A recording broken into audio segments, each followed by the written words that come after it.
என் என் சஞ்சலங்கள் நீங்க என் பாவமாழ்வார் சுமந்து அவர் ஜீவனை விட்டார். நான் யாவையும் வெறுத்தேன் என் நேச மீட்பர்க்காய் அவர் ஒருபோதும் கைவிட மாட்டார். லோகம் என்னை வெறுத்து சாத்தான் சோதித்தாலும் மீட்பர் எனக்கு ஜெயம் தருவார். அவர் பள்ளத்தாக்கில் லீலி அவர் காலை விடிவெள்ளி 10,000 பேர்களில் சிறந்தவர். கர்த்தாவின் சித்தத்துக்கு கீழ்ப்படிவேனானால் எல்லா துன்பத்தையும் ஜெயிப்பேன். எனக்கு பயம் என்ன அவரின் பங்கானால் என் ஆத்துமத்தின் மன்னா இவரே. ஜீவ நதிகள் பாயும் ராஜ்யத்தை சேர்கையில் அவர் திருமுகத்தை நான் காண்பேன். அவர் பள்ளத்தாக்கின் லீலி அவர் காலை விடிவெள்ளி 10,000 பேர்களில் சிறந்தவர். ஓகே, ஜெபம் செய்யலாம். ராஜா பிரதர் அவர்களை ஜெபம் பண்ணும்படியாக கேட்டுக்கொள்கிறேன். ஜெபம் செய்வோம். அன்பு தகப்பனே, மகா வல்லமை உள்ளவரே, கிருபையும் இரக்கம் உள்ளவரே, உங்களுடைய அன்புக்கும் இரக்கத்திற்கும் நன்றி தகப்பனே. இது நாள் வரையும் எங்களை காத்து உங்களுடைய சித்தத்தின்படி எங்களை ஆசீர்வதித்து பலப்படுத்தி நீங்கள் எங்களுக்கு கொடுத்திருக்கிற இந்த இலக்கை நோக்கிய பயணத்திலே எங்களுக்கு முன்பாக வைக்கப்பட்டிருக்கிற இந்த நம்பிக்கையை நாங்கள் அறிக்கையிடுவதிலும் அதற்குரிய சாட்சி உள்ள வாழ்க்கையில் உமக்கேற்ற சித்தத்தை எங்கள் வாழ்க்கையிலே கிரியையாக நாங்கள் வெளிப்படுத்துவதற்கும் நீர் எங்களை இது நாள் வரையும் எங்களை ஆசீர்வதித்து பலப்படுத்தி எல்லா வகையான பாதுகாப்பையும் கொடுத்து வருகிறீர். கண்மணி போல் எங்களை காத்து வருகிறீர். அதற்காக உமக்கு கோடா கோடி நன்றிகளை நாங்கள் தெரிவித்துக் கொள்கிறோம். அன்பு தகப்பனே, இந்த நாளிலும் இந்த இரவு பொழுதிலே இந்த ஃபர்ஸ்ட் வால்யூமினுடைய பிரயா வகுப்புக்குள்ளாக நாங்கள் கடந்து வருவதற்கு நீர் கிருபையா எங்களை ஆசீர்வதிக்கிறீர். அந்த வகையிலே உமக்கு நாங்கள் தொடர்ந்து எல்லா வகையான துதிகளையும் நாங்கள் செலுத்திக் கொள்கிறோம், நன்றிகளை செலுத்திக் கொள்கிறோம். அன்பு தகப்பனே, இந்த நாளிலும் இந்த ஒரு கூடுகைக்குள்ளான எல்லா வகையான பரத்திலிருந்து வரக்கூடிய ஞானத்தினாலே ஆசீர்வதித்து வேத வாக்கியங்களை ஆராய்ந்து பார்த்து அதிலே நாங்கள் தெளிந்த புத்தி உள்ளவர்களாய் இருந்து சத்தியத்துக்கு சாட்சியுள்ள வாழ்க்கையிலே எங்களை நாங்கள் ஒப்பு கொடுக்க, இன்னும் பலப்பட்டு நிற்க, இன்னும் வளர எங்களுக்கு நீர் ஆசீர்வாதத்தை பரத்திலிருந்து தந்தரல வேண்டும் என்றும் இடத்திலே கெஞ்சி கேட்கிறோம். இந்த நாளிலே பல வகையான சூழ்நிலைகள் மத்தியிலே அநேகர் அட்டன் பண்ண முடியாத ஒரு சூழ்நிலைகளாக இருக்கிறது என்று நாங்கள் நினைக்கிறோம். இருப்பினும் நீர் அதற்கான வாய்ப்புகளை ஏற்படுத்தி கொடுத்து எல்லா தடைகளையும் நீக்கி உம்முடைய கிருபைக்குள்ளாக எல்லாரையும் கூட்டி சேர்க்கவும் இடத்திலே நாங்கள் இறைஞ்சி கேட்டுக்கொள்கிறோம். இவ்வாறு நாங்கள் கேட்க மறந்ததும் கேட்டதுமான எல்லா காரியங்களுக்கும் நீர் பரத்திலிருந்து எல்லா வகையான ஆசீர்வாதங்களையும் பாதுகாப்பையும் தந்தரல வேண்டும் என்றும் இடத்துல நாங்கள் கெஞ்சி இறைஞ்சி கேட்டுக்கொள்கிறோம். இவையாவையும் உடைய குமாரனும் எங்கள் இரட்சகருமா இருக்கிற யாசுவா மெசியாவின் நாமத்தினாலே எங்கள் ஜெபங்களையும் வேண்டுதலையும் இடத்துல ஏறடிக்கிறோம். எங்கள் பிதாவை தேவனே, ஆமீன்.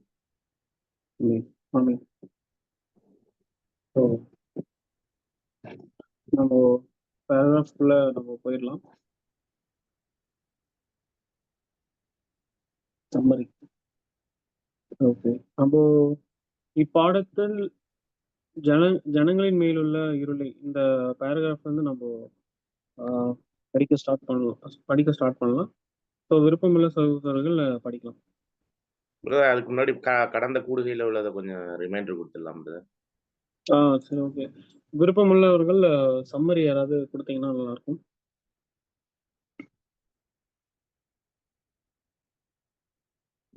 போன மீட்டிங்ல என்னென்னலாம் பார்த்தோம்னா, ஒரு அதாவது வெளிநாட்டு மிஷனரிகளுக்கான மௌன வேண்டுகோள், அதுல வந்து ஒரு புள்ளி விவரம் வந்து வெளியிட்டிருக்காங்க.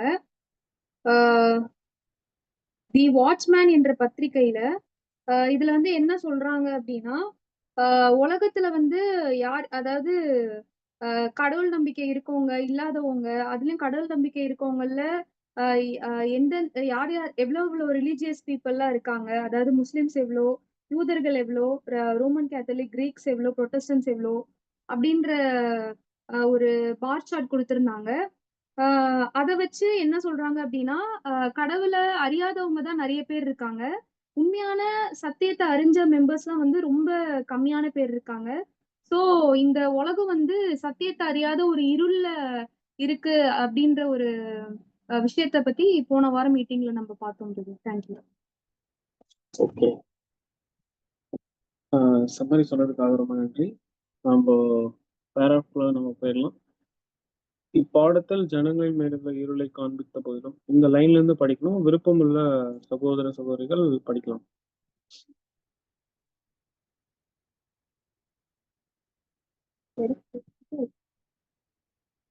எண்பத்தாறு.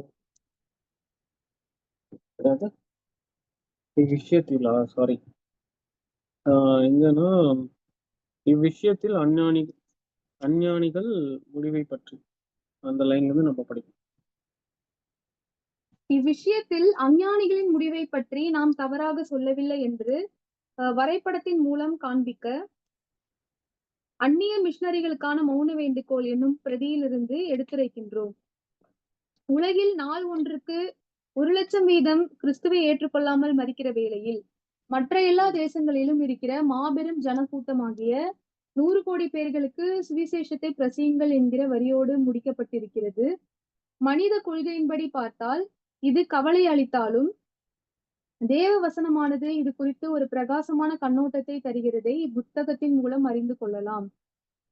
தேவ வார்த்தையின்படி போதிக்கப்படும் போது தேவனுடைய மாபெரும் ரட்சிப்பின் திட்டம் ஒருபோதும் இம்மாதிரியான தோல்வியை அடைந்துவிடும் என்று நாம் நம்ப முடியாது.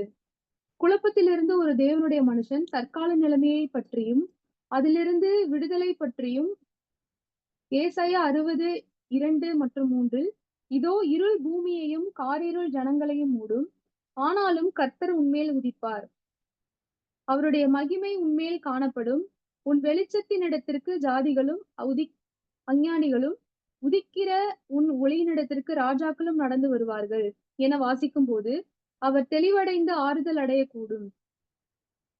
இத்தீர்க்க தரிசனத்தில் காரிருளுக்கு பதிலாக வாக்குத்தத்த வெளிச்சம் வைக்கப்பட்டிருக்கிறது. அதாவது உன் வெளிச்சத்தினிடத்திற்கு ஜாதிகள், பூமியின் எல்லா ஜனங்களும் வருவார்கள். ஓகே. படிச்ச பேராகிராஃப்ல உங்களுடைய கருத்து ஷேர் பண்ணலாம். விருப்பம் உள்ள சகோதர சகோதரி.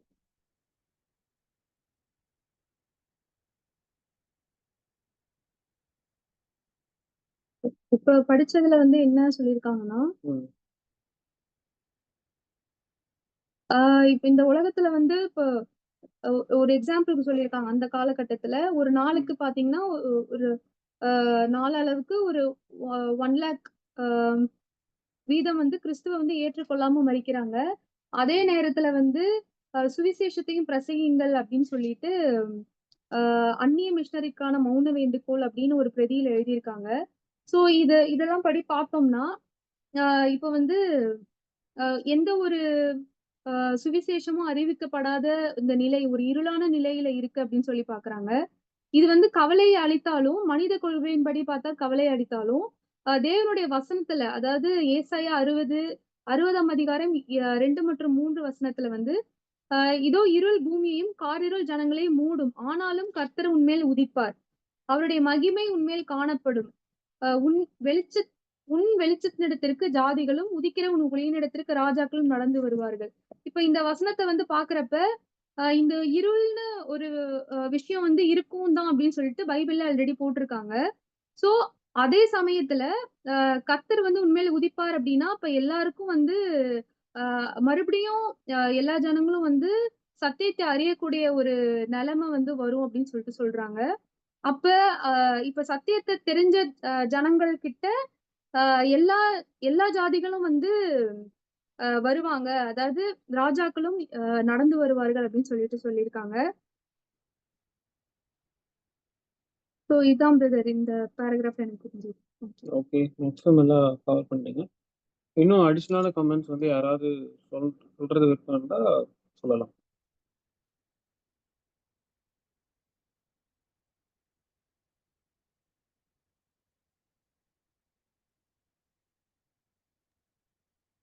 கிறிஸ்துவுக்குள் அன்புக்குரிய சகோதர சகோதரிகளே, ம். ஆஹ் இந்த டயகிராம் வச்சு சொல்லும் பொழுது உள்ள கருத்துகள் இவ்வாறாக ஒரு நாளைக்கு 1,00,000 பேருக்கான ஒரு விகிதாச்சாரத்தை சொல்றத நம்ம பார்க்கிறோம். தேவனுடைய வார்த்தை, அவருடைய சத்தியம், அவருடைய வழிநடத்தல், இதற்கு எதிர்த்து யாரும் நிக்க முடியாது அப்படிங்கிறத நம்ம அடுத்த பேராகிராஃப்ல நம்ம பார்க்கிறோம். Ever will be such a failure அப்படின்னு சொல்லி ஆங்கிலத்துல அந்த ஒரு வார்த்தை சொல்லப்படுது.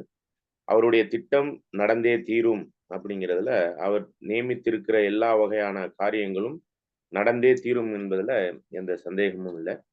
அதுக்கு ஆதாரமா ஒரு வசனம் கூட நம்ம படிக்கும் பொழுது, கமாலியல் வந்து ஆஹ் பேதுருவ மற்ற அப்போஸ்தலர்களை துன்பப்படுத்தும் பொழுது, அந்த சூழ்நிலையில அவர் ஒரு அறிவுரைய இஸ்ரேலில் உள்ள அந்த யூதர்களுக்குள்ள முக்கியமானவங்களுக்கு அறிவுரை சொல்றார். அப்போஸ்தலர் 5ஆம் அதிகாரம் 38, 39ல ஒரு அறிவுரை சொல்றார். அந்த அறிவுரையில நம்ம அந்த வசனத்தை நம்ம வாசிக்கலாம் பாருங்க.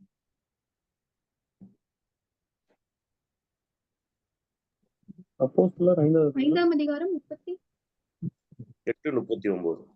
இப்பொழுது நான் உங்களுக்கு சொல்லுகிறது என்னவென்றால், இந்த மனுஷருக்கு ஒன்றும் செய்யாமல் இவர்களை விட்டுவிடுங்கள். இந்த யோசனையும் இந்த கிரியையும் மனுஷரால் உண்டாயிருந்ததானால் ஒழிந்து போம். தேவனால் உண்டாயிருந்ததே ஆனால் அதை ஒழித்துவிட உங்களால் கூடாது. தேவனோடே போர் செய்கிறவர்களாய் காணப்படாதபடிக்கு பாருங்கள் என்றான். ஓகே. அப்ப இந்த சத்தியத்துல கமாலியல் இல்லாட்டினாலும் அவருக்கு அந்த வேதத்தினுடைய தெய்வீக திட்டத்தினுடைய காரியங்கள் ஒரு சில விஷயம் வந்து நடந்தே தீரும். அதை யாராலும் மனுஷர்களால் திட்டம் இடப்படவில்லை. இது தேவனால் திட்டமிடப்பட்டிருக்கிற பட்சத்துல யாராலையும் தடுக்கவும் முடியாது அப்படிங்கிறத கமாலியல் போன்ற அவர்களே இத சாட்சி கொடுக்குறாங்க. ஆகவே அவருடைய வசனங்களில் உள்ள காரியங்கள், மகத்துவங்கள், அதனுடைய ஞானமான காரியத்திற்குள்ளாக நம்ம அறிவில வளர்றது, அதன் அடிப்படையில நம்ம இருளில் இருக்கிற நமக்கு அதிகமான வெளிச்சத்திற்குள் நம்ம வந்து சேருகிறோம் அப்படிங்கிறதையும் நம்ம இந்த காரியங்கள் மூலமா பார்க்கிறோம். இன் ஃபியூச்சர்ல தேவன் இந்த வெளியரங்கமான ராஜ்யத்துல அவர் செயல்படக்கூடிய ஒரு விஷயத்துல எல்லாம் பார்க்கும்போது எல்லா உலகத்தாரும் கூட அந்த வெளிச்சத்துக்குள்ளாக நடந்து வருவாங்க அப்படிங்கிறத வெளிப்படுத்தல் 21, 24ல கூட நம்ம வாசிக்கிறோம். முடிஞ்சா வாசிக்கலாம் பாருங்க. ஏனென்றால் அந்த வெளியரங்கமான ராஜ்யத்திற்குரிய சத்தியங்களினுடைய விஷயம் வந்து தேவனே வெளிச்சமாக இருக்கிறாருன்னு சொல்லிட்டு 22, 23, 24 வசனத்தை வாசிக்கலாம். வெளிப்படுத்தல் 21ல. அதிலே தேவாலயத்தை நான் காணவில்லை. சர்வ வல்லமை உள்ள தேவனாகிய கர்த்தரும் ஆட்டுக்குட்டியானவருமே அதற்கு ஆலயம். நகரத்திற்கு வெளிச்சம் கொடுக்க சூரியனும் சந்திரனும் அதற்கு வேண்டுவது இல்லை. தேவனுடைய மகிமையை அதை பிரகாசிப்பித்தது. ஆட்டுக்குட்டியானவரே அதற்கு விளக்கு. ரட்சிக்கப்படுகிற ஜனங்கள் அதன் வெளிச்சத்திலே நடப்பார்கள். பூமியின் ராஜாக்கள் தங்கள் மகிமையையும் கனத்தையும் அதற்குள்ளே கொண்டு வருவார்கள். ஆக இந்த உலக விசேஷ விதமான வெளிச்சம் அங்கே ஏலத்தனையான வெளிச்சம் கிடைக்கும் கூட, நம்ம சூரிய வெளிச்சத்தை காட்டிலும் ஏலத்தனையான வெளிச்சம் கிடைக்கும்னு கூட சொல்லப்படுது. இந்த 1000 வருட அரசாட்சி 2ஆம் வருகையின் காலகட்டத்துல வாழ்ந்து கொண்டிருக்கிற நமக்கு கிடைக்கப்பட்டிருக்கிற வெளிச்சமானது நம்ம ஏற்கனவே படிச்ச வசனங்களின்படி நீதிமொழிகள் 6:18ல சொல்லப்பட்டதுபடி இன்னும் அதிகமான சத்திய வெளிச்சத்துக்குள்ளாக தான் நாம் வழி நடத்தப்படுகிறோங்கிறதுல எந்த சந்தேகமுமே இல்லை. ஆகவே நம்ம இந்த ஒரு ஜீவியத்துக்குள்ளாக நம்ம செல்லும் பொழுது புறஜாதிகளாய் இருக்கக்கூடிய நமக்கு தேவன் கொடுத்திருக்கிற ஆசீர்வாதம் யூதர்களுக்கு மிஸ் ஆகி போயிருக்குதுங்கிறதெல்லாம் நம்ம பார்க்கும்போது நம்மளை தேவன் எவ்வளவு ஆசீர்வாதமா இந்த ஒரு சத்தியத்துக்குள்ள இன்னும் விசேஷ விதமாய் அவருடைய இந்த கனமகிமை சாகாமைக்குரிய பாத்திரவான்களாவதற்கான ஒரு வாய்ப்புக்குள்ள வைத்து நம்மளை வழிநடத்தி கொண்டு இருக்கிறார் அப்படிங்கிறது ரொம்ப சந்தோஷமான ஒரு சூழ்நிலைக்குள்ளாக நம்மளை தேவன் வழி நடத்துறார், ஆசீர்வதிக்கிறார் அப்படிங்கிறத பார்க்கிறோம். அந்த வகையில நம்ம ஒரு ஒரு விஷயத்துல மட்டும் நம்ம என்ன ஆயிடக்கூடாதுன்னா, இந்த சத்தியம் நம்மளுக்கு தெளிவான வெளிச்சத்துக்குள்ள கொண்டு போகுது அப்படின்னாக்க எபேசியர் 4ஆம் அதிகாரம் 14வது வசனம், எபேசியர் 5ஆம் அதிகாரம் 14வது வசனம். இந்த 2 வசனத்தையும் நம்ம படிக்கலாம் பாருங்க. ஆகவே நம்ம குழந்தைகள் போல இருந்துராத அளவுக்கு நம்ம தெளிவா அதற்குரிய வைராக்கியத்தோடு நம்மள வழி நடத்தப்படணும் அப்படிங்கிறத உணர்ந்து கொள்ள வேண்டியவர்களா இருக்கிறோம். அந்த ஒரு வசனத்தை படிச்சிடலாம். எபேசியர் 4:14, 5:14.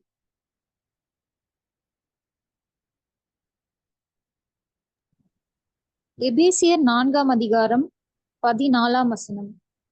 நாம் இனி குழந்தைகளாய் இராமல் மனுஷருடைய சூதும் வஞ்சிக்கிறதற்கு ஏதுவான தந்திரமுள்ள போதகமாகிய பலவித காற்றினாலே அலைகளைப் போல அடிபட்டு அலைகிறவர்களாய் இராமல் அன்புடன் சத்தியத்தை கைக்கொண்டு தலையாகிய கிறிஸ்துவுக்குள் எல்லாவற்றிலேயும் நாம் வளருகிறவர்களாய் இருக்கும்படியாக அப்படி செய்தார். அதுல 5ல 13, 14 வாசிச்சிருங்க. அவைகள் எல்லாம் கடிந்து கொள்ளப்பட்டு வெளிச்சத்தினால் வெளியரங்கமாகும், வெளியரங்கமாக்குகிறதெல்லாம் வெளிச்சமாய் இருக்கிறது.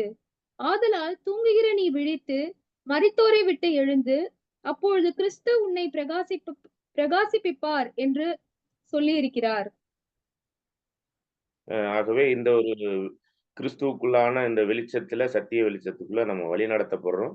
இன்னும் அதிக வெளிச்சத்துக்குள்ளாகவும் நம் புறஜாதிகளாகிய நாம் தெளிந்த சத்தியத்துல, காலத்துக்கேற்ற சத்தியத்துல, தெளிஞ்ச சத்தியத்துல நம்ம இந்த வெளிச்சத்துக்குள்ள இருக்கிறோங்கிறதுல மிகுந்த பூரிப்பான சந்தோஷமும் அடைந்திருக்கிறோங்கிறத ஒரு சாட்சியா கூட சொல்ல வேண்டிய ஒரு தருணமாக இருக்குது. நன்றி.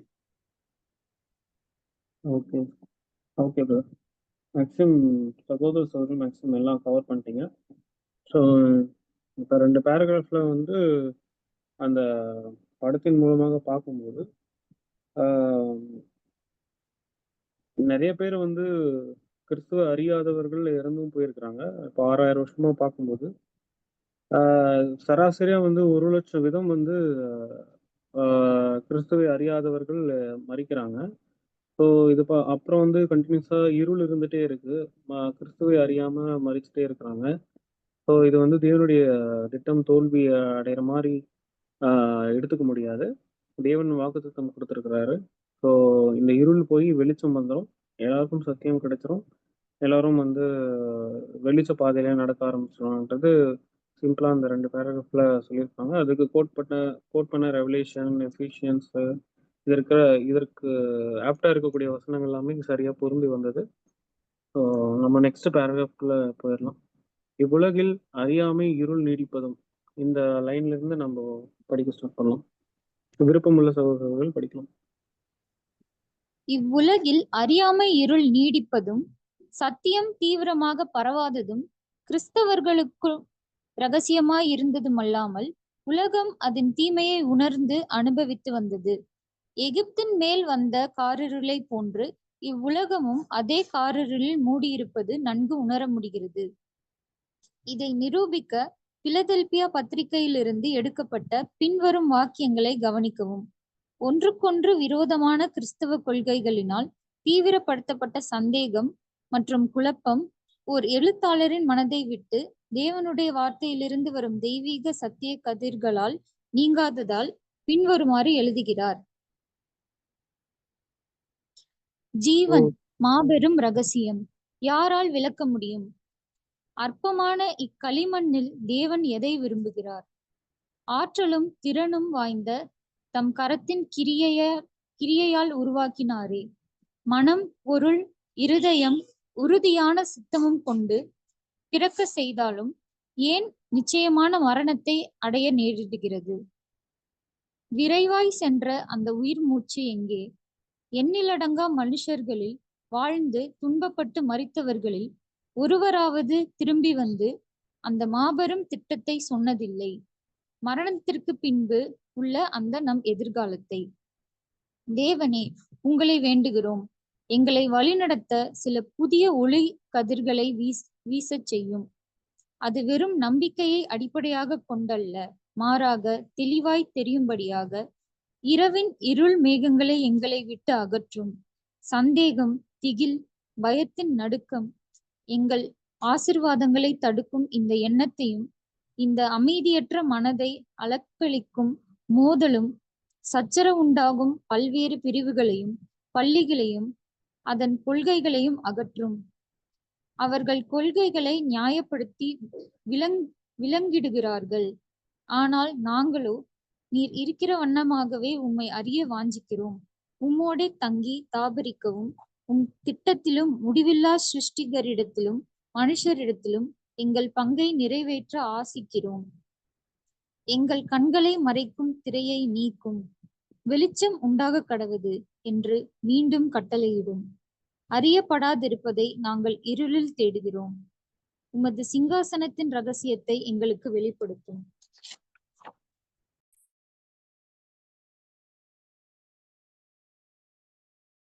அப்படியே கண்டினியூஸா படிங்க சிஸ்டர். அதுக்கு இதற்கு நாம் தரும் மறுமொழி. இதற்கு நாம் தரும் மறுமொழி: முத்திரையிடப்படாத ஜீவனுக்கான ரகசியம் விரைவில் வெளிப்படும். தேவன் இந்த அற்ப களிமண்ணுக்குள் என்ன மகிழ்ச்சியை வைத்திருக்கிறார்! தம் கைவேலைப்பாட்டின் ஆற்றலால் உருவாக்கி தம் சித்தத்தை சாயலாக முத்திரையிட்டாரே.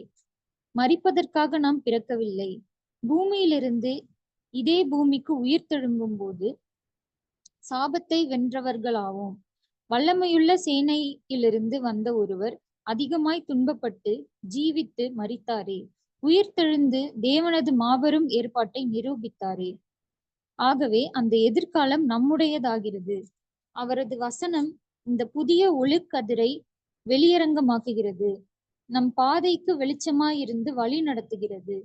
தற்போது விசுவாசத்தை அடிப்படையாக கொண்டாலும் நிச்சயமாக தரிசித்தே நடக்கிறோம். இரவின் இருண்ட மேகங்களை அகற்றி சந்தேகம், திகில், பயத்தின் அகோரம், நம் ஆசீர்வாதங்களை தடுக்கும் எண்ணங்களையும் சச்சரவு உண்டாக்கும் பிரிவுகளையும் பள்ளிகளையும் அவர்களது போதகங்களையும் நியாயப்படுத்தும் கட்டளைகளையும் அகற்றுகிறீர். உம்மை இருக்கிற வண்ணமாகவே தேடவும் கற்று அறியவும் செய்கிறீர். நாங்கள் உம்மிடமே தங்கியிருக்கவும் உம் அற்புத திட்டத்தையும் நித்திய சிருஷ்டிகராகிய உமக்கும் மனுஷருக்கும் எங்களது பங்கை ஆற்றுவோம். பரலோக வெளிச்சத்தில் நடப்பவருக்கு அனைத்தையும் வெளிப்படுத்தி மூடியிருக்கும் திரையை நீக்குகிறோம். யுகா யுகங்களுக்கும் மறைக்கப்பட்டு தற்போது வெளியாக்கப்பட்டு வருகிற அவருடைய சிங்காசனத்தின் மகிமையுள்ள ரகசியம் இதுவே.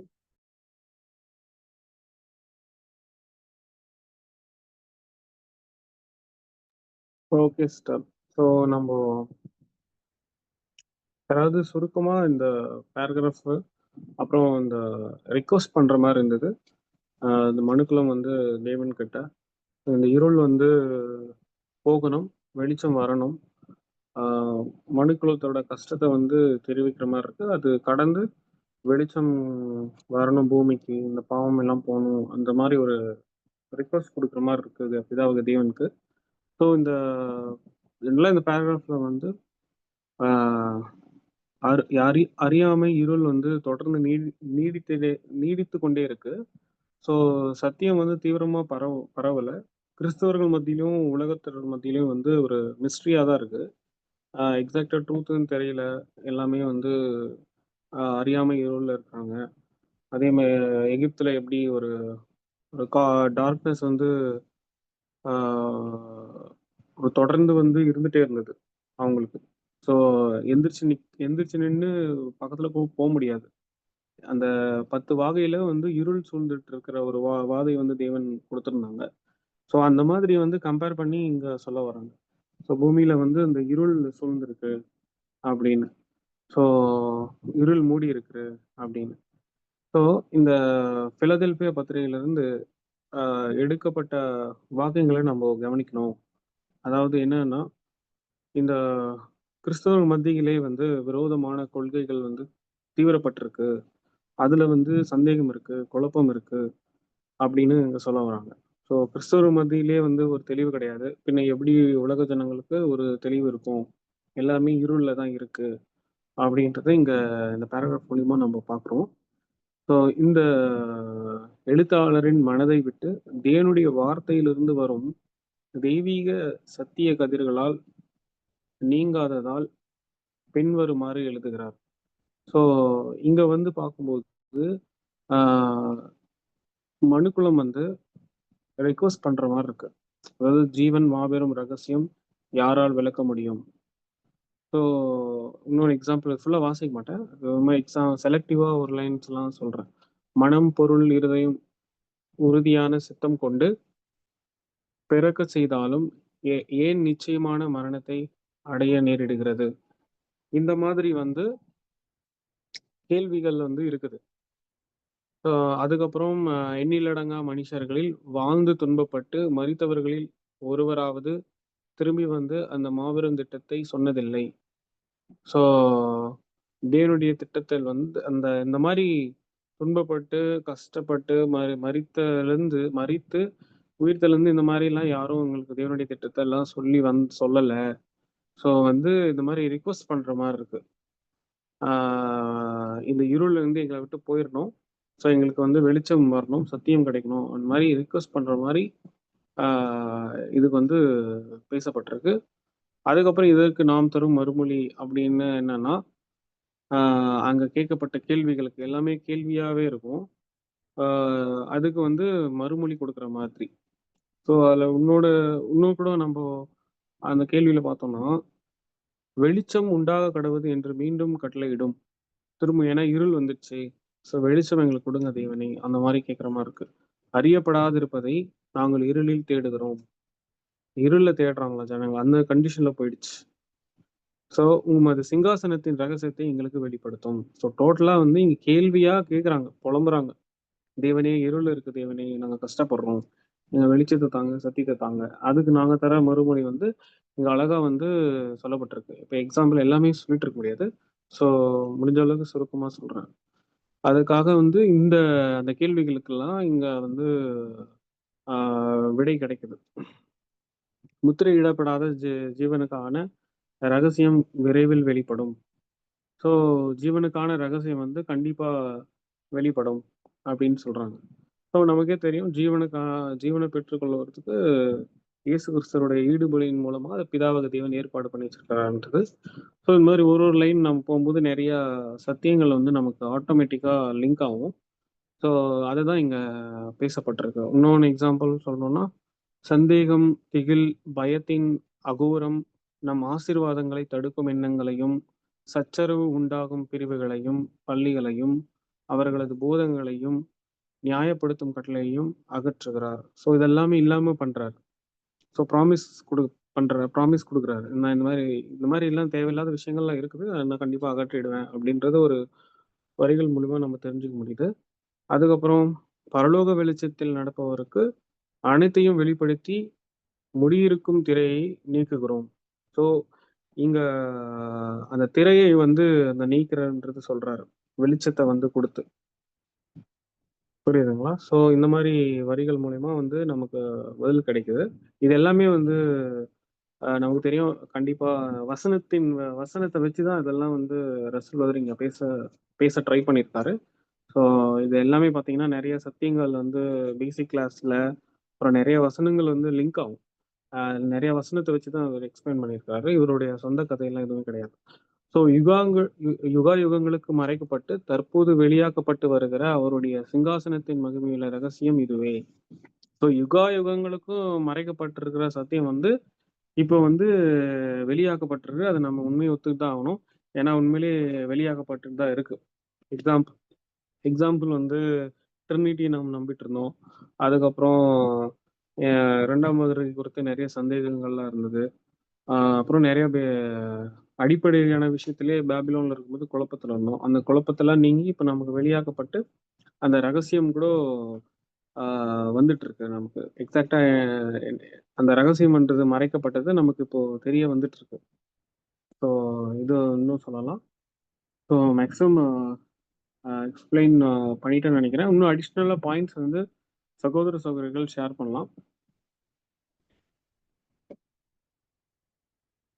சொல்றேன், அபிகாயில் ஷேர் பண்ணுங்க. இப்போ இங்க படிச்சதுல பார்த்தோம்னா, இந்த உலகத்துல வந்து ஃபுல்லாவே இருள் இருக்கு அப்படின்னு சொல்றாங்க. இந்த இருள்ல வந்து ஒருத்தருக்கு வந்து ஒரு அஹ், ஒரு தெளிவில்லாததுனால ஒரு சூப்பரான ஒரு லெட்டர் வந்து எழுதியிருக்காரு. இந்த லெட்டர்ல வந்து இப்ப ஜனங்களுக்கு தெரியாத முக்கியமான அதாவது தேவனுடைய திட்டம் எல்லாமே ஆஹ் தெரியாதது தெரியல அப்படின்றத வந்து அழகா எழுதியிருக்காரு. அதுல ஃபர்ஸ்ட் பாயிண்டே ஜீவன் தான்.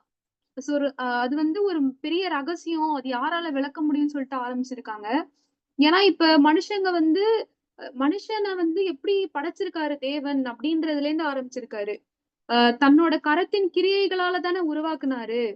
தன்னுடைய மனம், பொருள், இருதயம் எல்லாத்தையும் அத உறுதியான சித்தம் கொண்டு உருவாக்க செஞ்சுட்டு, அப்புறமும் ஏன் வந்து இந்த மரணம், மரிக்கக்கூடிய நிலைமை வந்து வந்துருச்சு அப்படின்னு சொல்லிட்டு ஒரு கொஸ்டினோட ஆரம்பிக்கிறாரு. சோ எல்லாமே அ அதுவும் வாழ்ந்து துன்பப்பட்டு மரிக்கிறாங்க. அதுல யாராவது ஒருத்தராவது திரும்பி அந்த மரிச்சவங்கள திரும்பி வந்து என்ன நடக்குதுன்ற ஒரு அ அந்த மாபெரும் திட்டத்த வந்து சொன்னா நல்லா இருக்கும் அப்படின்னு சொல்லிட்டு அவரு சொல்றத நம்ம பார்க்கிறோம். அப்புறம் வந்து தேவன் கிட்ட வந்து அவரு சொல்றாரு. ஆ அதாவது தேவன் கிட்ட வேண்டுறாரு. எங்கள வந்து வழிநடத்த சில புதிய ஒளிர்கதிர்களை வீசச் செய்யும் அப்படின்னு சொல்லிட்டு சொல்றாரு. அது வந்து வெறும் ஒரு நம்பிக்கையா இல்ல. ஒரு ஜஸ்ட் ஒரு பிலீஃப் மாரி இல்ல. ஒரு தெளிவா விளக்கி, அப்படி தெளிவா நம்ம விளக்குனா தான் வந்து நம்மள்கிட்ட இருக்க அந்த சந்தேகம், பயம், என்ன நடக்குது? இப்படி எல்லாமே மறைச்சுட்டே போயிடுவோமோ? அப்படின்ற ஒரு தெளிவா அடையறதுக்காக ஒரு விஷயத்த வந்து கடவுள்கிட்டயே இவரு வந்து கேட்கிறாரு. ஆம்.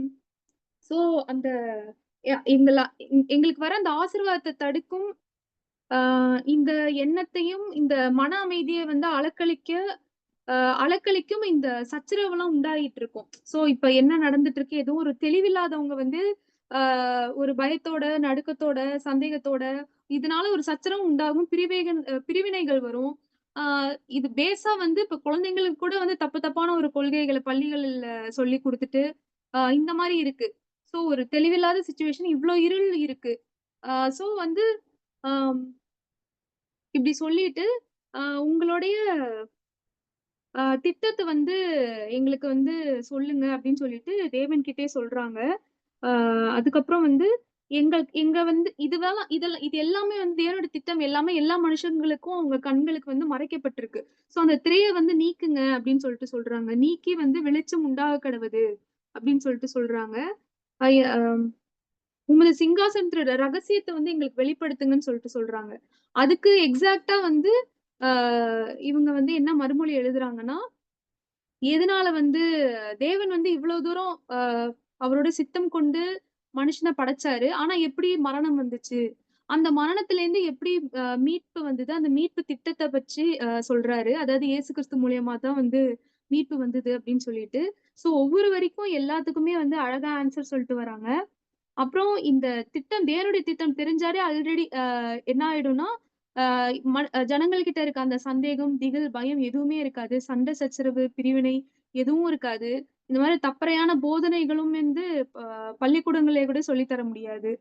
சோ இதுவுமே கூட இப்போதைக்கு வந்து அ பரலோகத்தின் வெளிச்சத்தில் நடப்பவர்களுக்கு மட்டும் தான் வந்து இந்த மூடி இருக்கிற திரைய வந்து நீக்குகிறோம் அப்படின்னு சொல்லிட்டு சொல்றாங்க. சோ இதுதான் இந்த யுகாயுகங்களுக்கும் மறைக்கப்பட்டு தற்போது வெளியாக்கப்பட்டு வருகிற சிங்காசனத்தின் மகிமையுள்ள ரகசியம்னு சொல்லிட்டு முடிக்கிறாங்க. Thank you. Okay. Maximum explain பண்ண ட்ரை பண்ணதுக்காக ரொம்ப நன்றி. இன்னும் அடிஷனலா கமெண்ட்ஸ் யாராவது விருப்பமுள்ள சகோதரர்கள் ஷேர் பண்ணலாம். அன்புக்குரிய சகோதர சகோதரிகளே, இந்த ஒரு பிலதெல்பியா ஜன்னல் அப்படின்னு சொல்லிட்டு அவங்க வந்து ஒரு கருத்த பதிவு பண்ணியிருக்கிறாங்க. அதுக்கு முன்னாடி சொல்லப்பட்ட அந்த வால்யூமினுடைய வரிகள நம்ம பார்க்கும் பொழுது, அந்த continuous mystery and darkness of world அப்படின்னு சொல்லப்படுது. இந்த இருண்ட காலத்தில் சத்தியம் இல்லாத, அந்த வெளிச்சம் இல்லாத, மகத்துவமுள்ள ரகசியம் வெளிவராத அந்த சூழ்நிலை and slow progress of truth அப்படின்னு சொல்லப்படுது. அதாவது அந்த சத்தியம் ரொம்ப ஸ்லோவா தான் வெளியாகிட்டு இருக்கிறது. அது வந்து சபைக்கு மிகப்பெரிய ஒரு மறைபொருளாகவே இருந்து வந்த இந்த கண்டிஷனை தான் சகோதரர் என்ன சொல்ல வர்றாருன்னா, எகிப்தினுடைய இருளை குறித்து கம்பேர் பண்ணி சொல்றாரு. அந்த எகிப்துனாலே காரிருள்னு அர்த்தம். அந்த காரிருளினுடைய இதுல விடுதலைக்குரிய ஒரு காரியங்களாக, வெளிச்சத்தின் காரியங்களாக நம்மளுக்கு என்ன ஒரு கேள்விக்கான பதில் அப்படின்னு சொல்லும்போது தான், இந்த பிலதெல்பியா ஜர்னல் அப்படின்னு சொல்லிட்டு இது வந்து ஏறக்குறைய 1870கள்ல எழுதப்பட்டிருக்கலாம் அப்படின்னு நான் நம்புறேன். அந்த நேரத்துல இந்த ஒரு சத்தியம்லாம் எல்லாம் தெளிவா கிடைச்சிருச்சான்னு பார்த்தீங்கன்னா கிடைக்கல. இதுல அவங்களுடைய கருத்துல வந்திருக்கிற ஒவ்வொரு விஷயமும், அதாவது தமிழ் பேஜ் நம்பர் 13, 14 அந்த பேஜ் நம்பர் 2லயுமே வந்திருக்கிற அந்த கருத்துக்கள் முழுவதுமே, அப்படி நம்ம திரும்பவுமே படிச்சு பாருங்க. நீங்க அந்த கூடுகை முடிஞ்ச பிறகு, இந்த சத்தியத்துக்குள்ள நம்ம வர்றதுக்கு முன்னாடி, நம்மளுக்கு என்னென்ன கேள்விகள் இருந்துச்சோ, அத்தனை கேள்விகளும் இந்த ஒரு 13, 14 பேஜ்ல அந்த பிலதெல்பியா ஜர்னல்ல குடுத்திருக்கிறாங்க. அவங்களுக்கு அந்த பதிலே கிடைக்காதனால தான் ஒவ்வொன்னையுமே கேள்வியாகவே குடுத்துட்டு வந்திருக்கிறாங்க. இன்னும் சொல்லப்போனா சாரி. இன்னும் சொல்லப்போனா, பரலோகத்திற்குரிய ரட்சிப்புக்குரிய காரியங்கள பத்தி இந்த இதுல சொல்லப்படல. அது அவங்களுக்கு தெரியல அப்படின்னு கூட நம்ம உணர்ந்து கொள்ள முடிகிறது. காரணம் என்னன்னா, இந்த உயிர்த்தெழுதல பத்தியான ஒரு வார்த்தை வரும்போது, 14வது பக்கத்துல, மரிப்பதற்காக நாம் பிறக்கவில்லை, பூமியிலிருந்து இதே பூமியில் உயிர்த்தெழும்போது அப்படின்னு சொல்லப்படுது. அப்ப அவங்களுடைய ரட்சிப்பின் காரியங்கள்லாம் மாமிசத்திலே உயிர்த்தெழுகிற காரியத்தினுடைய ரகசியங்கள் தான் அவங்களுக்கு புரிஞ்சிருக்க ஒழிஞ்சு, பரலோகத்திற்குரிய மகத்துவமுள்ள கனமகிமை சாகாமைக்குரிய காரியங்கள்லாம் அவங்களுக்கு அறவே தெரியாதது வந்து நமக்கும் கூட இந்த சத்தியம் கிடைக்கிறதுக்கு முன்னாடி இப்படிதான் இருந்துச்சுங்கிறது உண்மை. ஆகவே இந்த பிலதெல்பியாவினுடைய இந்த கூற்று இந்த சத்தியத்தை கேட்பதற்கு முன்பாக இப்படிதான் இருந்திருக்கு நம்மளுடைய வாழ்க்கையில. இதுல உள்ள அந்த 13, 14 பக்கத்துல உள்ள அத்தனையுமே நம்முடைய வாழ்க்கையினுடைய ஒரு கேள்விகளாக இந்த சத்தியத்தை கேட்கறதுக்கு முன்னாடி இருந்துச்சு. இந்த 14ஆம் பக்கம் முடிஞ்சு 15ஆம் பக்கத்தினுடைய அந்த ஃபர்ஸ்ட் பேராகிராஃப் மட்டும் நான் படிச்சுக்கிறேன். அதை நம்ம படிக்கல. அதனுடைய கண்டினியூட்டி தான். தேவனுடைய வார்த்தைகளும் அவருடைய நோக்கங்களும் இப்பொழுது வெளியரங்கமாவதினால் இப்பேற்பட்ட அதிசயங்கள் இவ்வுலகத்திற்கு வருவதுடன், இப்புஸ்தகம் இந்த ஆசீர்வாதங்களை வெளியரங்கமாக்கும் ஒரு பகுதியாக இருக்கிறது என நம்புகிறோம். அதாவது இந்த 15ஆம் பக்கத்துல உள்ள அந்த ஃபர்ஸ்ட் பேராகிராஃப் என்ன சொல்றாருன்னா, இத்தனை கேள்விகளுக்குமான பதிலை கொடுக்கக்கூடிய ஒரு வால்யூமாக இந்த ஃபர்ஸ்ட் வால்யூம் இருக்கும் அப்படிங்கிறதையும் தெளிவா சொல்றாரு. ஆகவே இந்த 13, 14 பக்கங்கள்ல இருக்கக்கூடிய ஒவ்வொன்றுமே ஒவ்வொரு வகையான கேள்விகள்.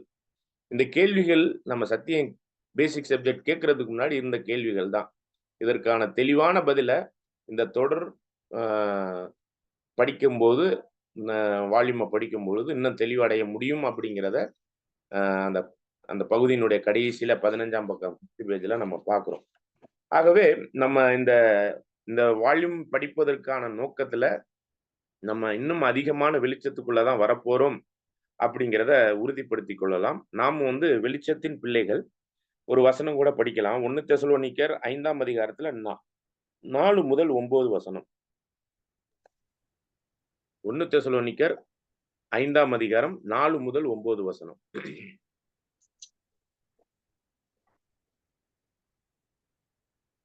சகோதரரே, அந்த நாள் திருடனைப் போல உங்களை பிடித்துக் கொள்ளத்தக்கதாக நீங்கள் அந்தகாரத்தில் இருக்கிறவர்கள் அல்லவே. நீங்கள் எல்லாரும் வெளிச்சத்தின் பிள்ளைகளும் பகலின் பிள்ளைகளுமாய் இருக்கிறீர்கள். நாம் இரவுக்கும் இருளுக்கும் உள்ளானவர்கள் அல்லவே. ஆகையால் மற்றவர்கள் தூங்குகிறது போல நாம் தூங்காமல் விழித்துக் கொண்டு தெளிந்தவர்களாய் இருக்க கடவோம். தூங்குகிறவர்கள் ராத்திரியிலே தூங்குவார்கள், வெறிகொள்ளுகிறவர்கள் ராத்திரியிலே வெளிக்கொள்ளுவார்கள். பகலுக்குரியவர்களாகிய நாமோ தெளிந்தவர்களாய் இருந்து விசுவாசம், அன்பு என்னும் மார்க்கவசத்தையும் ரட்சிப்பின் நம்பிக்கை என்னும் தலைச்சீராவையும் தரித்துக் கொண்டிருக்க கடவோம். தேவன் நம்மை கோபாக்கினைக்கு என்று நியமிக்காமல் நம்முடைய கர்த்தராகிய இயேசு கிறிஸ்து மூலமாய் ரட்சிப்பு அடைவதற்கு என்று நியமித்தார். நன்றி சகோதரி.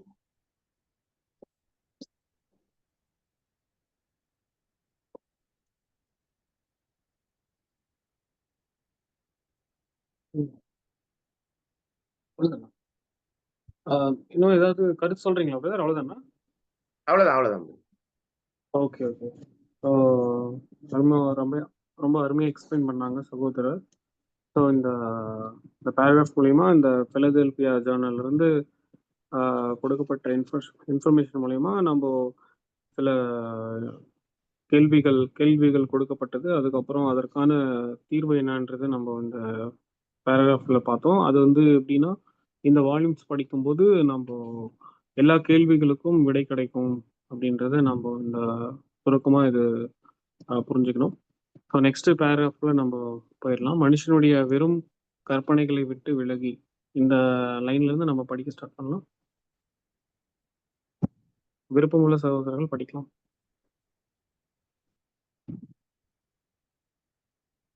மனிதருடைய வெறும் கற்பனைகளை விட்டு விலகி, ஏசாயா 1:18 தேவன் நம்மை அழைக்கிறபடி வேத வசனத்தை ஆராய்ச்சி செய்வதற்காக நேரத்தை செலவிட்டு அறிவை உபயோகிக்கும் போது தேவன் வைத்திருக்கின்ற மிகப்பெரிய பரலோகத்தின் வாக்குத்தத்த ஆசீர்வாத வானவில்லை கண்டுபிடித்து விடுவர்.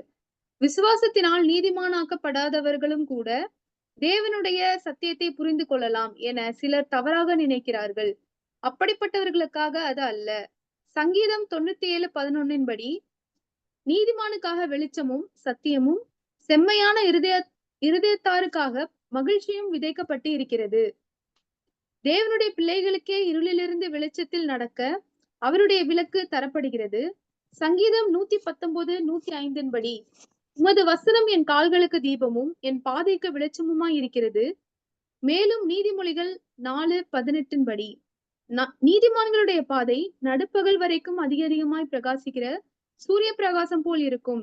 இங்கு சொல்லப்பட்ட நீதிமான்கள் உண்மையாகவே நீதிமான்கள் இல்லை. ஏனெனில் ரோமர் 3:10 படி நீதிமான் ஒருவனும் இல்லை, ஒருவனாகிலும் இல்லை. மாறாக விசுவாசத்தினால் நீதிமான்களாகும் வகுப்பாரையே இங்கு குறிக்கிறதாக இருக்கிறது. இவ்வகுப்பாரே அதிகமாய் பிரகாசிக்கும் வெளிச்சத்தின் பாதையில் நடக்க, அதாவது வெளியாக்கப்பட்டிருக்கும் தெய்வீக திட்டத்தை பார்ப்பதோடு மட்டுமல்ல, வரப்போகிற காரியங்களையும் காணும் ஆசீர்வாதம் பெற்றவர்கள் ஆவர். ஒவ்வொரு தனித்தனி நீதிமானுடைய பாதை பிரகாசமாய் இருக்கும் வேளையில் குறிப்பாக இது நீதிமான்களாக்கப்பட்ட வகுப்பாருக்கு விசேஷமாக பொருந்தி வருகிறது. முற்பிதாக்களும் தீர்க்கதரிசிகளும் அப்போஸ்தலர்களும் கடந்த கால மற்றும் தற்கால பரிசுத்தவான்களும் இந்த அதிகரிக்கிற வெளிச்சத்தில் நடந்தாலும் இன்னும் வரப்போகிற காலத்தில் இப்பொழுதை விட அது அதிகமாக பிரகாசிக்கும்.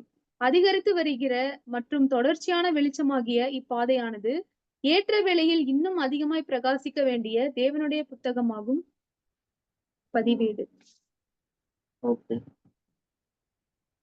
பேராகிராஃப் படிச்சதுல இருந்து நம்ம கருத்துக்கள் ஷேர் பண்ணலாம். விருப்பமுள்ள சகோதரர்கள்.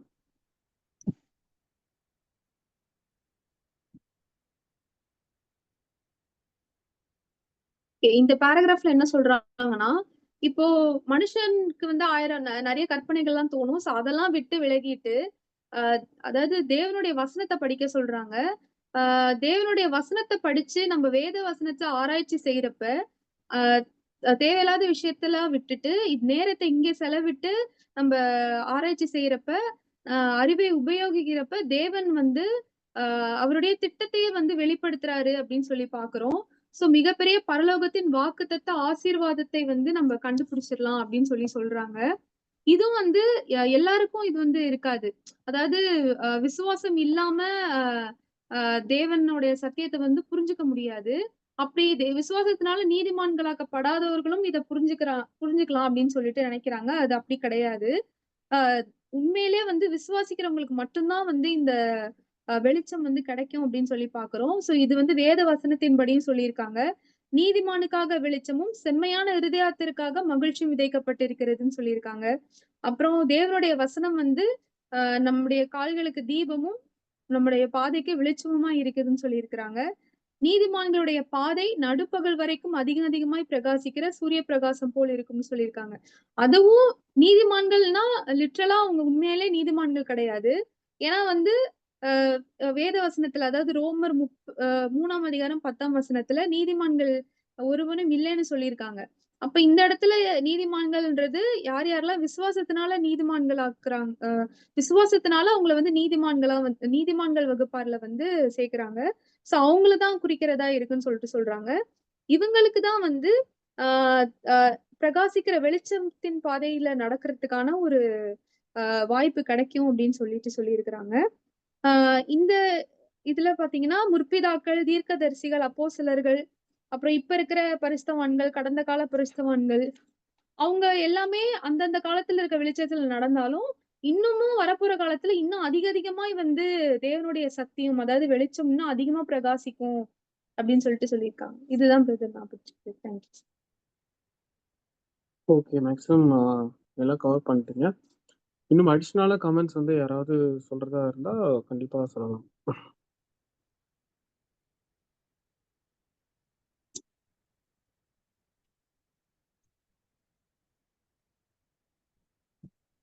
பிரதர், சொல்லுங்க brother. இந்த மனித கோட்பாடுகள் போன்றவற்றினால தான் இப்ப இருக்கிற இந்த கிறிஸ்தவ மார்க்கம் அமைப்பு ரீதியாகவும் பல வகையான பொய் தத்துவங்களின் அடிப்படையிலும் மாட்டிக்கிட்டு இருக்கு. அப்படிங்கும்போது தான் நம்ம சத்தியத்துல டிவோஷனா இருந்து அதை நம்ம ஆராய்ச்சி பண்ணி அதுக்கான ரீசனிங் கொடுத்து இந்த ஒரு சத்தியத்துக்குள்ளாக நம்ம வளர்க்கப்படணும். அப்படிங்கும்போதுதான் நம்மளை தேவனே அழைக்கிறார். இப்படிப்பட்ட ஆசீர்வாதத்துக்குள்ள நீங்க வாங்க அப்படின்னு சொல்லி அழைக்கிறாருங்கிறது தான் ஏசாயா 1:18 கூறிய காரியங்களாக நம்ம சிந்திச்சோம்.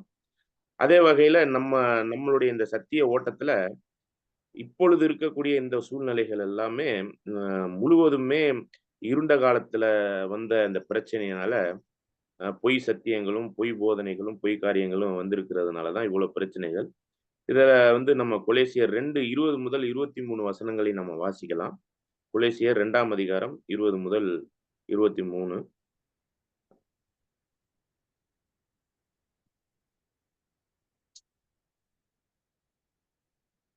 நீங்கள் கிறிஸ்துவுடனே கூட உலகத்தின் வழிபாடுகளுக்கு மரித்ததுண்டானால் இன்னும் உலக வழக்கத்தின்படி பிழைக்கிறவர்கள் போல மனுஷருடைய கற்பனைகளின்படியும் போதனைகளின்படியும் நடந்து தொடாதே, ருசி பாராதே, தீண்டாதே என்கிற கட்டளைகளுக்கு உட்படுகிறது என்ன? இவையெல்லாம் அனுபவிக்கிறதுனால் அழிந்து போகுமே. இப்படிப்பட்ட போதனைகள் சுய இஷ்டமான ஆராதனையும் மாயமான தாழ்மையையும் சரீர ஒடுக்கத்தையும் பற்றி ஞானம் என்கிற பேர் கொண்டிருந்தாலும் இவைகள் மாம்சத்தை பேணுகிறதற்கே ஒழிய மற்றொன்றிற்கும் பிரயோஜனப்படாது. ஓகே. அப்ப இவ்வாறான நம்ம காரியத்துக்குள்ள இருக்கக்கூடாதுங்கிறதுனாலதான் இப்ப சத்திய வெளிச்சத்துக்குள்ள வர்ற நம்ம அதிகமான விடியற் காலத்து வெளிச்சத்தை காட்டிலும் நண்பகலினுடைய வெளிச்சமாகிய சத்தியத்துக்குள்ள உட்படுத்தப்படுகிறோம். அந்த வகையில சகோதரி சொன்ன காரியங்கள்லாம் ரிமைண்டர் பண்ணிட்டாங்க. ஆகவே நம்ம விசுவாசத்தினால் நீதிமானாக்கப்பட்டிருக்கிறோம் அப்படிங்கிறது நம்மளுக்கு தெளிவா தெரியுது. இந்த ஒரு ஆராய்ச்சி பூர்வமான எல்லா காரியத்தையும் எப்படி தேவன் கொஞ்சம் கொஞ்சமா கொண்டாந்தார் அப்படின்னு பார்க்கும்போது தான் பழைய ஏற்பாட்டு காலத்துல எல்லாம் தேவன் அவர்கள் மூலமாக நம்மளுக்கு அநேக காரியத்தை தேவன் வெளிப்படுத்தினார் அப்படிங்கிறத 1 பேதுரு 1:10 முதல் 12 வசனத்துல கூட நம்ம வாசிக்கிறோம். அதையும் வாசிச்சிடலாம்.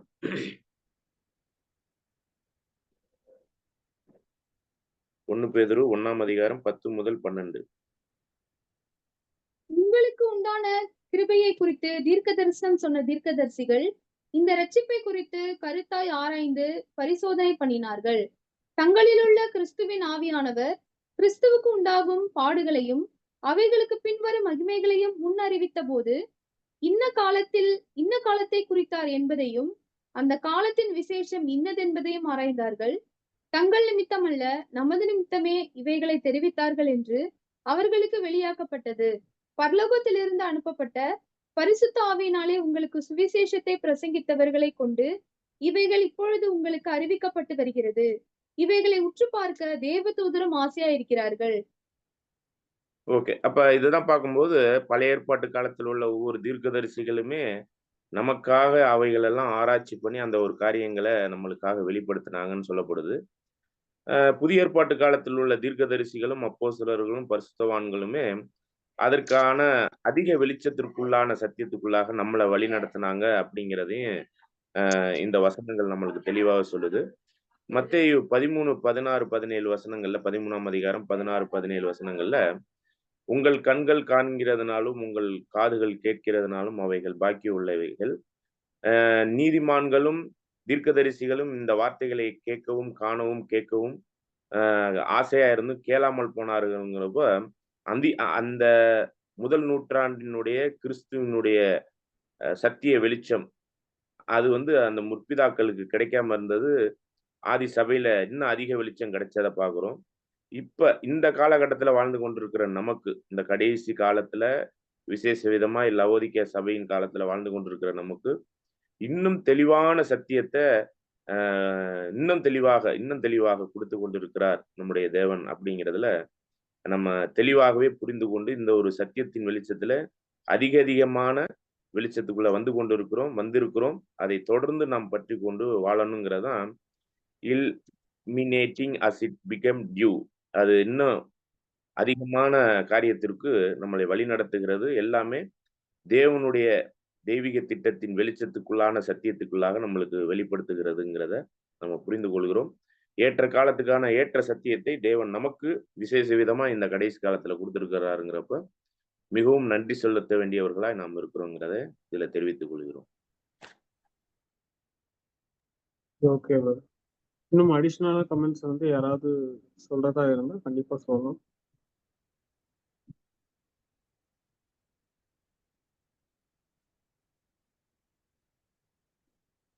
ஸோ நம்ம இந்த பேராகிராஃப் படி பார்க்கும்போது மேக்ஸிமம் சகோதர சகோதரிகள் எல்லாம் கவர் பண்ணிட்டீங்க வித் வசனம் ப்ரூஃபோட.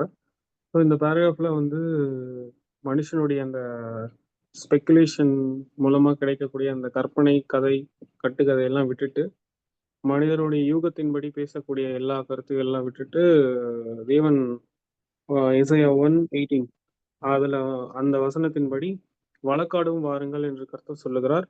உங்கள் பாவங்கள் சிவேர் என்றிருந்தாலும் உறைந்த மலையை போல் வெண்மையாகும், அவைகள் இரத்தாம்பர சிவப்பாயிருந்தாலும் பஞ்சை போலாகும். இந்த வசனத்தின்படி தேவன் வந்து தேவனுடைய வசனத்தை ஆராய்ச்சி செய்து அதன் மூலியமா அறிவை பெற்று கொண்டு நீங்க அந்த கட்டுக்கதைகளும் விலகி வேத ஆராய்ச்சிக்குள்ள வந்து நம்ம அந்த பரலோக வாக்குத்தத்தம் என்னன்றது நம்ம கண்டுபிடிக்கணும். அதாவது எக்ஸாம்பிளுக்கு வந்து வானவில்னு கொடுக்குறாங்க, இது கூட வந்து ஒரு வாக்குத்தத்தம் தான் அப்படின்றது வேத ஆராய்ச்சி பண்ணும்போது நம்ம கண்டுபிடித்து விடலாம் அப்படின்னு சொல்றாங்க. இது வந்து விசுவாசம் கிறிஸ்து மேல பர்சனலா வந்து விசுவாசம் வச்சுட்டு இருக்கிறவங்க மட்டும்தான் இந்த சத்தியம் புரியும். விசுவாசம் இல்லாதவர்களுக்கு இந்த சத்தியம் புரியாது அப்படின்னு சொல்ல வந்துட்டு அதுக்கப்புறம் வந்துட்டு இந்த சத்தியம் வந்து இப்போ கிராஜுவலா வந்து வெளிப்பட்டு இருக்கு. இந்த ரோமர் 3வது அதிகாரம் 10வது படி நீதிமான் இது இல்லை, அந்த நீதிமானுடைய பாதை நடுப்பகல் வரைக்கும் அதிகமாய் பிரகாசிக்கிற சூரிய பிரகாசம் போல இருக்கும். நம்ம அந்த அந்த பாதையில தான் இப்போ நம்ம போயிட்டு இருக்கோம். அதே பாதையில தான் நம்ம கண்டினியூ பண்ணணும். இப்படி போக போக நமக்கு தனிப்பட்ட முறையிலும் சரி அந்த சத்தியத்தோட வெளிச்சம் நமக்கு வெளிப்படும். ஸோ தேவன் பிரதர்ஸ் எல்லாம் சொன்ன மாதிரி முன்னாடி 2000 வருஷம் முன்னாடி இயேசு கிறிஸ்து அதுக்கப்புறம் அப்போஸ்தலர்கள் மூலமாக கிடைத்த சத்தியங்கள் எல்லாமே இப்போ நமக்கு கிடைச்சிருக்கு. அந்த விசுவாசம் வச்சதுனால தான், விசுவாசம் வைக்கலன்னா கிடைச்சிருக்காது. ஸோ அந்த விசுவாச பாதையில் வந்ததுனால தான் நமக்கு இந்த சத்தியங்கள் எல்லாமே கிடைக்கப்பட்டிருக்கு.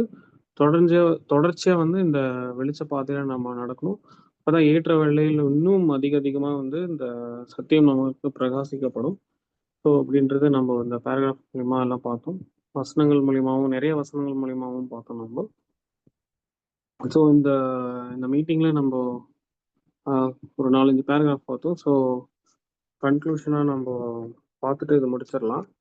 ஸோ இந்த சொல்லுங்க ஒரே ஒரு பாயிண்ட் சொல்லுங்க.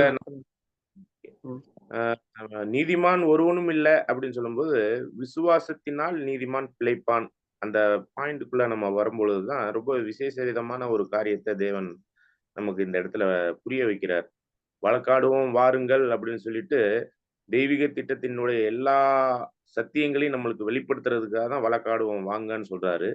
அப்ப எதை வச்சு வழக்காடலாம் அப்படின்னு சொல்லும்போது விசுவாசத்தினால் நீதிமான் பிழைப்பான். அப்ப விசுவாசம் அப்படின்னாலே நம்ம கேள்விக்கான பதிலை தேடணும்னா விசுவாசம் கேட்பதினால் வரும். ரோமர் 10:17 பார்க்கிறோம். எதை கேட்பதினால் வரும்? வசனத்தை கேட்பதினால் வரும். அப்ப அந்த வசனத்தினால நாம் நீதிமான் ஆக்கப்படுறோம் அப்படிங்கிறது தெளிவான முறையில விசுவாசத்தினால் நீதிமான் ஜீவிக்கிறான், பிழைக்கிறான். தேவனுடைய வாயிலிருந்து வருகிற ஒவ்வொரு வார்த்தையினாலும் ஜீவிக்கிறான்னு சொல்ற மாதிரியே விசுவாசம்ங்கிறது மகா பரிசுத்தமான விசுவாசத்துக்குரிய ஒரு காரியமாக வசனத்தை கேட்பதனால் அதுதான் தேவன் நம்ம அவர்கிட்ட வந்து வாங்க வழக்காடுவோம் வாங்க உங்களுக்கான எல்லா காரியத்தினுடைய விஷயத்தையும் நான் உங்களுக்கு புரிய வைக்கிறேன் அப்படிங்கிறத தேவன் இந்த ஒரு காரியத்துல நம்மளுக்கு தெளிவா புரிய வைக்கிறதுக்காக தான் வசனத்துக்குள்ள எல்லாத்தையும் நம்ம சரி பண்ணிக்கலாம் வாங்க அப்படிங்கிறத சத்திய வெளிச்சத்தினுடைய shining of the light more on to the perfect day அப்படிங்கிறத நம்ம பார்க்குறோம். இன்னும் அதிக வெளிச்சம் கொடுக்கறத, இன்னும் தொடர்ந்து இன்னும் அதிக பிரைட் வெளிச்சத்துக்குள்ள போறதையும் நம்ம புரிந்து கொள்கிறோம். நன்றி பிரதர். Okay brother. ஸோ நல்ல விளக்கம். ஸோ நம்ம இந்த கன்க்ளூஷனுக்குள்ள போய் நம்ம முடிச்சிடலாம். ஸோ இந்த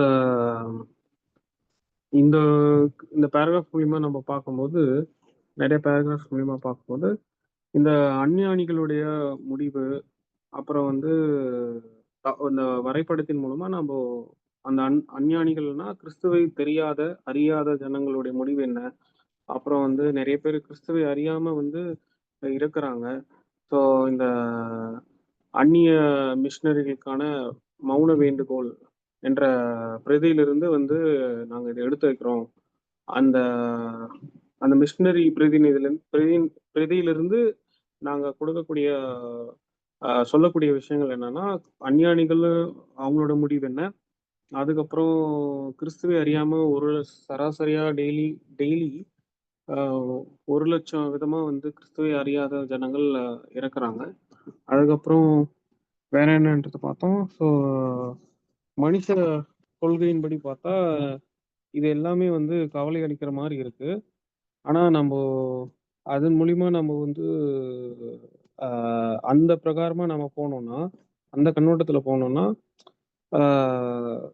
தேவனுடைய திட்டம் எல்லாமே தோல்வி அடைந்த மாதிரி தப்பான கண்ணோட்டத்துல போயிடும். அப்படி கிடையாது. தேவன் வந்து வாக்குத்தத்தம் கொடுத்திருக்கிறாரு. இருள் வந்து ஒரு டெம்பரவரியா தான் வந்து அனுமதிக்கப்பட்டிருக்கு. வெளிச்சம் வந்து மனுக்குலத்துக்கு கொடுத்துருவாரு. இந்த பூமிக்கும் மனுக்குலத்துக்கும் கொடுத்துருவாரு. ஸோ கம்ப்ளீட்டா பாவம் இருள் எல்லாமே கடந்து போயிடும். அதுக்கப்புறம் இந்த இருள் அறியாமை வந்து கிறிஸ்தவர்கள் மத்தியிலும் வந்து இருக்குது. அதாவது கொஞ்சம் தெரியும். ஆனா முழுமையான ரகசியம் இப்போது இருக்கிற நாமினல் கிறிஸ்டியன்ஸ், ரோமன் கேத்தலிக் இவங்களுக்கெல்லாம் கொஞ்சம் ரகசியத்திலே அப்படியே இருக்கிறாங்களே தவிர முழுமையான ரகசியம் தெரியாது. ஆனாலும் அங்கேயும் வந்து குழப்பம் தான். பேபிலோன்ன்றது குழப்பம் தான் நம்ம பார்த்துருக்குறோம். ஸோ இவங்களே இப்படி குழப்பம் இருக்கிறாங்க. உலக ஜனங்கள் அதை விட குழப்பத்தில் இருக்கிறாங்க. ஸோ வந்து எல்லாம் வந்து ஒரு உச்சக்கட்ட இருள்ல தான் இருக்கிறாங்க.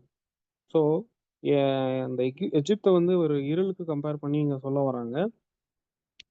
இந்த பிலதெல்பியா அந்த ஜேர்னல் மூலியமா கொடுக்கக்கூடிய வாக்கியங்கள், அந்த ஜேர்னல் மூலியமா சொல்லக்கூடிய விஷயங்கள் என்னன்னா, நாங்க வந்து சில கேள்விகள்லாம் வந்து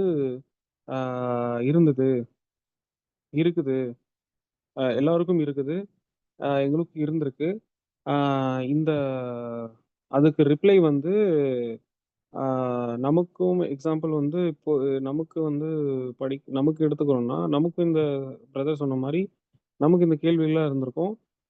நமக்கு இல்லாம நிறைய பேருக்கு கேள்வி இருக்கும். கிறிஸ்துவ அறிந்தவர்களுக்கும் சரி, அறியாதவர்களுக்கும் கேள்வி இருக்கும். இந்த புக்ஸ் படிக்கும்போது நாங்க ரிப்ளை பண்றது என்னன்னா, நாங்க இதுல ரிப்ளை பண்ணியிருக்கிறோம். நீங்க இந்த புக் படிங்க. ஸோ தட் உங்களுக்கு எல்லா கேள்விக்கான ஆன்சரும் கிடைச்சிரும் அப்படின்றது இங்க சொல்ல வராங்க. இந்த இந்த பதில் வந்து எல்லாமே வசனத்தின்படி தான் இருக்கும். மனிதர்களுடைய ஸ்பெகுலேஷன்லாம் எதுவும் இருக்கக்கூடாது. யூகத்தின்படி எல்லாம் இருக்காது. ஸோ அதனால வந்து ஏசாயா 1:18 படி தேவன் கூப்பிடுறாரு, வாருங்கள் வழக்காடுவோம். ஸோ வேதத்தை படிச்சு ஆராய்ச்சி செய்யும்போது கிராஜுவலா சத்தியம் வெளிச்சம் ஷேர் ஆகும், கிடைக்கும். அதுவும் விசுவாசத்துல இருக்கிறவங்க மட்டும்தான், பிலீவர்ஸ்க்கு மட்டும்தான். இயேசு கிறிஸ்துவ மீட்பர் ரட்சகரா யாரை ஏற்றுக்கொண்டவங்களோ அவங்களுக்கு மட்டும்தான் இந்த நடுப்பகல் வரைக்கும் பிரகாசிக்கிற சூரிய பிரகாசம் போல இருக்கும். அவங்களுக்கு அந்த வெளிச்ச பாதையில நடக்கும்போது அப்படியே பிரகாசிச்சுட்டே இருப்பாங்க, சத்தியம் கிடைக்க கிடைக்க கிடைக்க. ஸோ இது வந்து நமக்கு தேவன் வந்து எக்ஸாம்பிள் சொல்லணும்னா, இங்க தீர்க்கதரிசிகள் மூலமா, அப்போஸ்தலர்கள் மூலமா நமக்கு ட்ரூத் ஷேர் பண்ணிட்டு இருந்தாங்க. அது அப்படியே தொடர்ந்து வந்து நம்ம அந்த பாதையிலே வெளிச்ச பாதையிலே நடக்கணும்.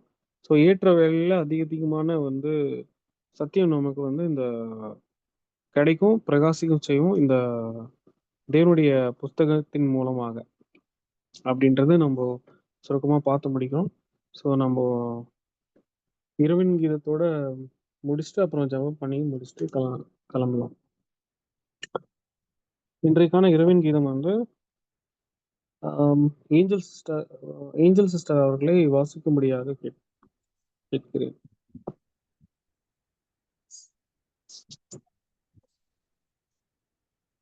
ஏப்ரல் 14. மத்தேயு 15:28. உன் விசுவாசம் பெரிது, நீ விரும்புகிறபடி உனக்கு ஆக கடவுது. விசுவாசத்தை பற்றி அதிகமாய் நாம் படிக்க தேவனுடைய பார்வையில் விசுவாசம் இன்றியமையாத ஒன்றாக மட்டுமல்லாமல் மிகவும் விலையேற பெற்றதாகவும் இருக்கிறது. விசுவாசம் இல்லாமல் நாம் தேவன் அண்டையில் வர முடியாது. விசுவாசம் இல்லாமல் நாம் அவருடைய அன்பில் நிலைத்திருக்க முடியாது. அவருடைய வாக்குத்தத்தங்களின் விசுவாசம் இல்லாமல் நாளுக்கு நாள் அவருடைய தயவையும் ஆசீர்வாதங்களையும் வழி நடத்துதல்களையும் அடைய முடியாது. பரிசுத்த ஆவியினால் ஜெனிப்பிக்கப்பட்ட அவருடைய பிள்ளைகளாகவும் தேவனுடைய சுதந்திரரும் நம்முடைய கர்த்தராகிய இயேசு கிறிஸ்துவின் உடன் சுதந்திரமாக கருதப்பட வேண்டுமானால் அவருடைய வார்த்தையாகிய வாக்குத்தத்தங்களில் உள்ளபடியே விசுவாசம் வைக்க வேண்டும். நாம் தரிசித்து நடவாமல் விசுவாசத்தில் நடக்கிறவர்களாக இல்லாவிட்டால் நாள்தோறும் கர்த்தரை பின்பற்றுகிறவர்களாக இருக்க முடியாது. உலகம், மாம்சம், சாத்தான் இவைகளால் நமக்கு வரும் எதிர்ப்புகள் நமக்கு பாரமாக தோன்றினாலும் இவைகள் மறைமுகமாக நமக்கு கிடைக்கும் ஆசீர்வாதத்துக்கு காரணமாக இருப்பதை உணர வேண்டும். தேவ வாக்குத்தத்தத்தில் விசுவாசமாய் இருக்கிற ஒவ்வொருவருக்கும் பயிற்சியினால் விசுவாசத்தை வளர்த்து எந்த பரீட்சைக்கும் ஆயத்தமாய் இருக்கும் நிலைமைக்கு வளர வேண்டும். பரலோக ராஜ்யத்தின் மகிமைகளுக்கும் ஆசீர்வாதங்களுக்கும் பாக்கியங்களுக்கும் பங்கடைய வேண்டுமானால் கிறிஸ்துவின் பள்ளியிலே அநேக பாடங்களை கற்று விசுவாச பயிற்சியினாலே தேறினவர்களாய் இருக்க வேண்டும். ஆமீன். ஓகே சகோதரி. ஜபம், கடைசியாக ஜபம் வரதராஜன் பிரதர் அவர்களை ஜபம் செய்யும்படியாக அழைக்கிறேன். ஜெபம் செய்வோம். மகா கிருபையும் அன்பும் நீடிய சாந்தமுடைய எங்கள் அன்பின் பல்லவ தந்தை, ஆசீர்வதிக்கப்பட்ட அருமையான வேலைக்காக கோடாகோடி துதி சோதனை நன்றியில் செலுத்துகிறோம். எங்கள் அன்பின் ஆண்டவர் ரட்சகரான கிறிஸ்து இயேசு மூலம் ஏற்படுகிறோம் தந்தையே. கடந்த காலம் முழுவதும் எங்களுக்கு கண்மணி போல பாதுகாத்து வந்தீரே, அதுக்கு நன்றி செலுத்துகிறோம்.